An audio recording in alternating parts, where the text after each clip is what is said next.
sunan ku Halisa ce amaryar Okasha. Farizara sanya sunan Allah, sarkin da shi ya ce mi sallah, kuma shi yake da komai jimla.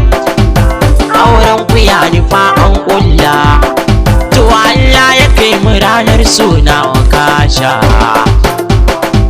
Jalawahidin gwani mai kyauta, kai ne kadai ka san manufata, yarje na rera waƙen gata a bikin Halisa wutar mata.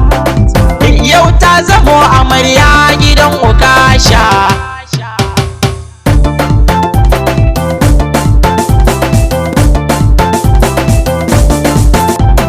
Yau murna muke muna taka rawa, sanadin Okasha ne dan baiwa, ya auri yar kware kyakkyawa, mai hasalin da ba kushewa. Kirke mijinki kawo masa duka sha, auren ku min yi taron murna, fatan ku yi ta kaunar juna, ku zama na juriya da mana, dare da lafiya wata rana. Yayan ku za ku yi wa aure Okasha.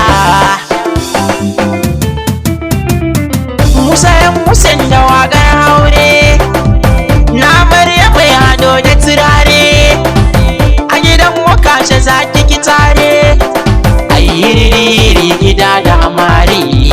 Ina kuke ne abokanai, ku fito ku yi bishasha.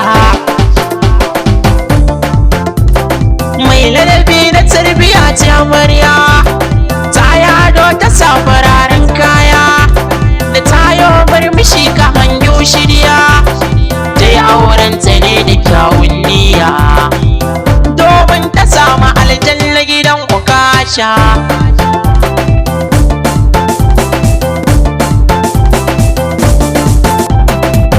Ka taka matsayi mai girma, ka rike amarya hannun dama, sannan ka bata dukkan dama, kar ka bar amarya ta yi kuka ma.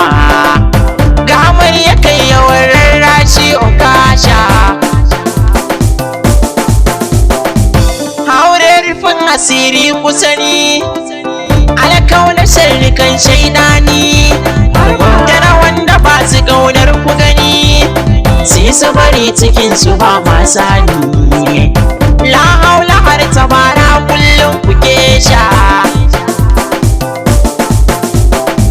jikan datti cikin wake na tafi kyau ku dinga tausin juna, kar ku yi fada dakin kwana, ku zama kamar abokan juna, ku farin ciki ku kare da juna Okasha. Yau ga iyaye babban matsayi, yan uwa ku sha ruwa mai sanyi, murna abokanai masu yi, kawaye ku yi rawa ku yi juyi, jikan datti da ganga a bikin Okasha. 08149076462, jikan datti da ganga a bikin Okasha.